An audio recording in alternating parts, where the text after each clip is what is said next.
Everyone, welcome to Sakshi's vlog. तो कुछ दिनों के बाद 12th एंड 10th बोर्ड शुरू होने वाले हैं एंड उसके बाद नीट, फिर जेई, मतलब अभी जो समय चल रहा है ना, सभी एग्ज़ाम्स डे पास में आने वाले हैं। तो हम आज बात करते हैं 10th बोर्ड्स में। महाराष्ट्र 10 बोर्ड्स कब से शुरू होने वाला है? तो 1 मार्च 2024 से 10 बोर्ड शुरू होने वाला है। तो आपको कैसे तैयारी करनी है 10 बोर्ड्स के लिए? अभी आई थिंक 49 डेज बचे हैं बोर्ड्स के लिए। तो शुरू करते हैं वीडियो अच्छा लगा तो ज़रूर से लाइक एंड शेयर कर देना and please avoid the negative and bad comments. तो आज है 10 जनवरी, मतलब आपके पास कुल मिला के 49 डेज है। उनमें से कुछ दिन आपको प्रैक्टिकल में जाएंगे, जहाँ आपको स्कूल में जाके प्रैक्टिकल का पेपर देना होगा, जो आपकी असाइनमेंट प्रैक्टिकल बुक है वो सबमिट करनी होगी। तो हम टोटल ऐसे 45 डेज अपने पास से ऐसे मानते हैं, क्योंकि कुछ दिन तो प्रैक्टिकल में चले जाएंगे।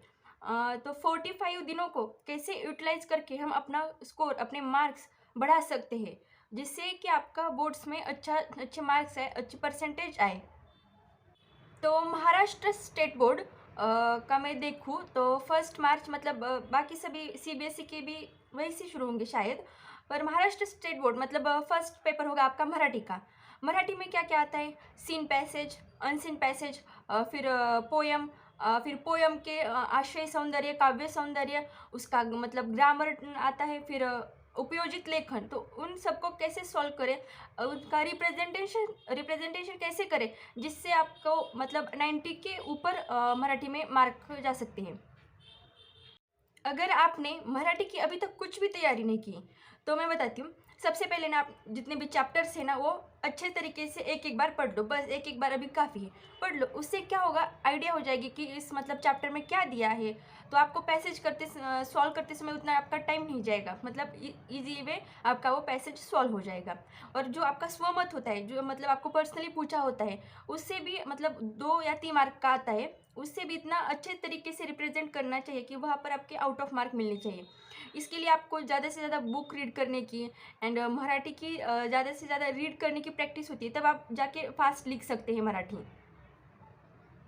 सीन पैसेज आया, उसके क्वेश्चन सॉल्व किए, पैसेज देख के, एंड लास्ट में उसका स्वमत आता है, जो कि आपको खुद से मतलब उस चैप्टर के रिलेटेड ही स्वमत दिया जाता है, जो आपको खुद से सॉल्व करना होता है। नेक्स्ट आता है अनसीन पैसेज। अनसीन पैसेज में भी वैसे होता है, आपको पैसेज में से आंसर ढूंढ के निकालना होता है एंड स्वमत। नेक्स्ट आते हैं पोयम। पोयम का भी आशय सौंदर्य, काव्य सौंदर्य, मतलब पोयम का आपको उसमें अलंकार क्या है, यमक कोई वर्ड्स है क्या, मतलब ऐसे उसका सारांश आपको पता रहना चाहिए, तभी जाके आप उस पोयम के भी क्वेश्चन फास्ट सॉल्व कर सकते हो। उसके बाद 10 मार्क्स का एप्रिशिएशन लाइक क्वेश्चन आता है। अभी मतलब मेरी 10th होके 3 साल हुआ है, तो मुझे जितना याद है मैं आपको बता रही हूँ। मतलब आपको टाइटल ऑफ द पोयम, उसके कवि कौन है, फिर अलंकार क्या है, काव्य सौंदर्य, आशय सौंदर्य, आपकी फेवरेट लाइन्स, वो सभी पूछा जाता है। और ये ऐसे क्वेश्चन है जहाँ जहाँ पर आपको आसानी से मार्क्स मिल सकते हैं। तो आपको, आपके पास तो मराठी का नवनीत गाइड होगा ना, वहाँ पर सभी पोयम के सब दिया होता है। आपको सिर्फ एक एक बार उसको पढ़ के जाना है, मतलब आपको याद रहेगा पोयम की। एक भी पोयम छोड़नी नहीं है। आप एक और में छोड़ सकते हो, पर मेरे हिसाब से तो आप छोड़ो मत, क्योंकि वो पोयम के मतलब आपके 10-15 मार्क्स पक्के रहेंगे। फिर आता है ग्रामर। ग्रामर के आपके सभी रूल्स पता होना चाहिए, समास, विभक्ति, अलंकार, वो सब पता होता है। और लास्ट में आता है आपका उपयोजित लेखन। उपयोजित लेखन में अपना जितना अच्छा रिप्रेजेंटेशन होगा ना, उतने अच्छे आपको मार्क्स मिल सकते हैं। जाहिरात लेखन, वृत्तांत लेखन। जाहिरात लेखन मतलब एडवर्टाइजमेंट, मतलब आपको ऐसे स्क्वायर बॉक्स में आपको वो लिखने होते हैं। टाइटल मतलब आपको किस विषय पर जाहिरात करनी है, उसका बड़े अक्षरों में टाइटल, फिर देन ऑफर, एड्रेस, नंबर, सब कुछ आपको पता ही होगा। आप एक ना उपयोजित लेखन का बुक खरीदी करो, या इंटरनेट पर सभी अवेलेबल होगा। और उससे एक ओवरऑल आइडिया ले लो कि कैसे आते हैं क्वेश्चन और कैसे सॉल्व करना है, तो आपको ईजी वे में आप वो सॉल्व कर सकते हो। जहाँ पर आपको स्वमत लिखा है या उपयोजित लेखन का पार्ट है, वहाँ पर आपको मणि का याद से इस्तेमाल करना चाहिए, क्योंकि वो ज़्यादा अट्रैक्टिव दिखता है। और सबसे ज़्यादा इम्पॉर्टेंट आपके मार्क्स कैप्चर करने वाले होते हैं ना, वो उपयोजित लेखन, उसको एकदम अट्रैक्टिव वे में लिखना है, जहाँ से कि आपके मतलब मिनिमम 10 मार्क्स का भी क्वेश्चन हो ना, आपको कम से कम 8 या 8 या 9 मार्क्स आपको मिले, इतना अच्छा आपको लिखना है। ऐसे करोगे तो आपको ऑफ कोर्स मराठी में 90 के आगे जाओगे आप। सेम ऐसे ही फॉलो करना है आपको हिंदी में, संस्कृत में, जिसकी पाली होगी, जिसने जो सब्जेक्ट चूज किए, मतलब भाषा विषय, लैंग्वेज विषय जो होते हैं ना, सबके लिए एक जैसे ही होते हैं। देन आता है आपका मैथ। मैथ में आपको क्या करना है, अलजेब्रा एंड ज्योमेट्री। आपको अपने अभी तक तो प्रैक्टिस की ही होगी, नहीं की होगी तो प्रीवियस ईयर क्वेश्चन की एनालिसिस करो, जिसके ज़्यादा चांसेस से चैप्टर का वेटेज देखो। अपने सर से अभी टाइम है ना, अपने सर से जिस विषय में आपको प्रॉब्लम आ रही है उस सर से जाके पूछो। देन आता है आपकी ज्योमेट्री। ज्योमेट्री में भी थ्योरम होते हैं, जो थ्योरम आते ही आते होंगे, ऐसे थ्योरम को याद से ढंग से करके जाने का। फिर आता है आपका साइंस। साइंस में भी वैसे ही होता है, न्यूमेरिकल ज़्यादा नहीं आते, मतलब न्यूमेरिकल एक दो आते हैं, बाकी सब definition, derivation, Kepler's law, Newton's law जो आपको बुक में होगा ना दिया, वो अच्छे तरीके से करके जाना है आपको। एंड देन आता है आपका हिस्ट्री, ज्योग्राफी। हिस्ट्री में तो पूरा का पूरा रट्टा मारना होता है, आपको तो पता ही होगा ना। एक बार चैप्टर एक मतलब स्टोरी, हिस्ट्री के चैप्टर ऐसे स्टोरी के जैसे पढ़ना शुरू हो, उसे स्टोरी के नज़रिए से देखो।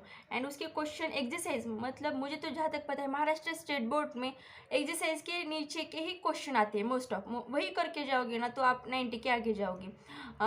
ज्योग्राफी में आपको ज्योग्राफी में सेम ऐसा ही होता है, मतलब आपको वो दो सब्जेक्ट ऐसे फुल रट्टा मारना है वहाँ पे। एंड और ज्योमेट्री में मैप फिलिंग का भी वो क्वेश्चन आता है, तो आपको वो भी याद से करके जाना होगा। एंड देन आपका कौन सा सब्जेक्ट रह गया, हिंदी में भी आपको ऐसे ही करके जाना है, seen passage, unseen passage, poem, व्याकरण। व्याकरण की ज़रा रूल्स, व्याकरण की जो आपको नोटबुक है सर ने पढ़ाया होगा ना, वो ध्यान से करके जाना। उपयोजित लेखन का पार्ट, वो तो मतलब फुल स्टोरी जैसा लिखना ही होता है आपको, पर वहाँ का मतलब अट्रैक्टिव वे में लिखना चाहिए। और संस्कृत में तो अपना ट्यूशन या अगर आपके स्कूल में क्लास लिए जाते हैं तो आपको पता ही होगा, वो तो सिंपल ही है, मतलब करोगे तो वो सिंपल ही है। संस्कृत आउट ऑफ का सब्जेक्ट है, ऐसा माना जाता है संस्कृत को। तो आप संस्कृत को अच्छे तरीके से किए तो आपको 95, 98, 100 तक पहुंच सकते हो संस्कृत सब्जेक्ट में।